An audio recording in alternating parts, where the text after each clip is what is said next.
श्री गणेश पूजा से हमें मिलती है उनके हर अंग की आध्यात्मिक ऊर्जा। जाने कैसे। गणेश जी निराकार दिव्यता हैं, जो भक्तों के उपकार हेतु एक अलौकिक आकार में स्थापित हैं। गणेश जी की पूजा हाथी के सिर वाले भगवान के रूप में होती है, लेकिन उनका यह स्वरूप वास्तव में उस निराकार परब्रह्म रूप को प्रकट करता है। वे उस चेतना के प्रतीक हैं जो सर्वव्यापी है। गणेश जी वह ऊर्जा है जो इस सृष्टि का कारण है, जिससे सब कुछ प्रकट होता है और जिसमें सब कुछ विलीन हो जाता है। ईश्वर में प्रथम पूज्य गणपति जी बुद्धि के देवता हैं। वे आध्यात्मिक शक्ति और सर्वोच्च बुद्धि प्रदान करते हैं। उन्हें रिद्धि और सिद्धि के दाता कहा जाता है। गणपति जी के शरीर का हर अंग एक आध्यात्मिक महत्व दर्शाता है। हमें उनके गुण और शक्तियों को पहचान कर स्वयं में धारण करना है। तो चलिए जानते हैं गणपति जी के सभी अंगों के आध्यात्मिक रहस्यों के बारे में। पहला, हाथी का सिर। हाथी ज्ञान शक्ति और कर्म शक्ति दोनों के प्रतीक होते हैं। उनके मुख्य गुण होते हैं बुद्धि और सहजता। हाथी का विशालकाय सिर बुद्धि और ज्ञान का सूचक है।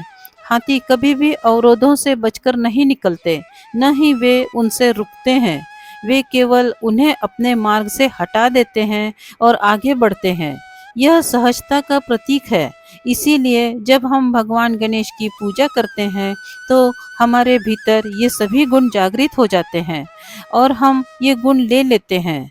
दूसरा, गणेश जी का बड़ा पेट समाने की शक्ति का प्रतीक है। उनका बड़ा पेट उदारता और संपूर्ण स्वीकार को दर्शाता है। ज्ञानवान व्यक्ति के सामने भी निंदा स्तुति जय पराजय ऊंच नीच की परिस्थितियां आती है, परंतु वह उनको स्वयं में संभाल लेता है। गणेश जी की भक्ति से हम में उदारता और संपूर्ण स्वीकार के गुण आ जाते हैं। तीसरा, श्री गणेश जी के हाथों में कुल्हाड़ी, रस्सी और कमल दिखाया गया है और उनका एक हाथ आशीर्वाद दे रहा है। कुल्हाड़ी नकारात्मक आदतों को काटने की शक्ति का प्रतीक है।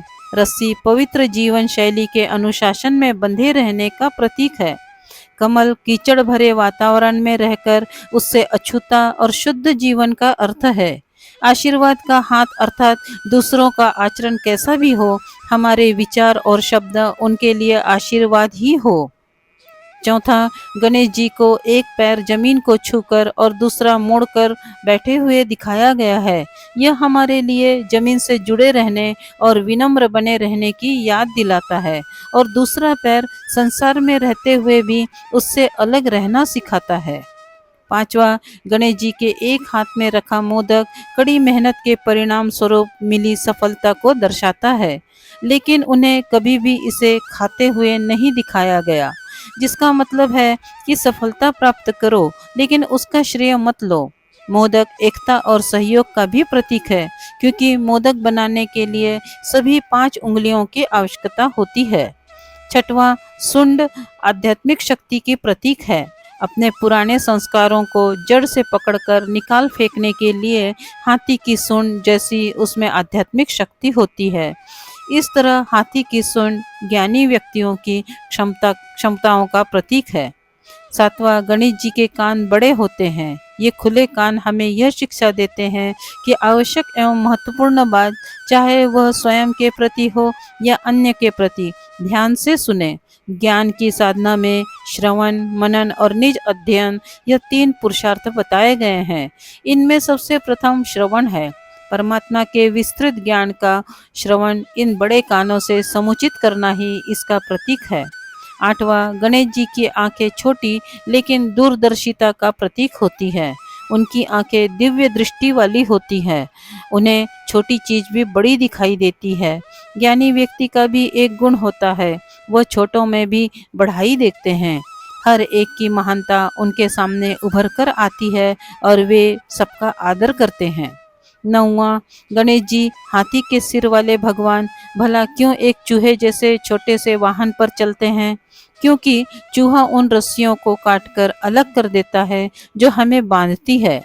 चूहा उस मंत्र के समान है जो अज्ञान की अनन्य परतों को पूरी तरह काटकर उस परम ज्ञान का मार्ग दिखा सकता है। जिसके भगवान गणेश जी प्रतीक हैं। जानकारी का सार। जब हम अपने हर विचार और कार्य में श्री गणेश जी के इन दिव्य गुणों को अनुभव करना शुरू करते हैं तो हमारी बाधाएं नष्ट हो जाती हैं और हम अपने जीवन में हर कदम पर पवित्रता, शांति और समृद्धि का आनंद लेते हैं। यदि आपको ये पौराणिक जानकारी अच्छी लगी हो तो प्लीज़ इसे लाइक करें, शेयर करें और इस चैनल को सब्सक्राइब करें। धन्यवाद।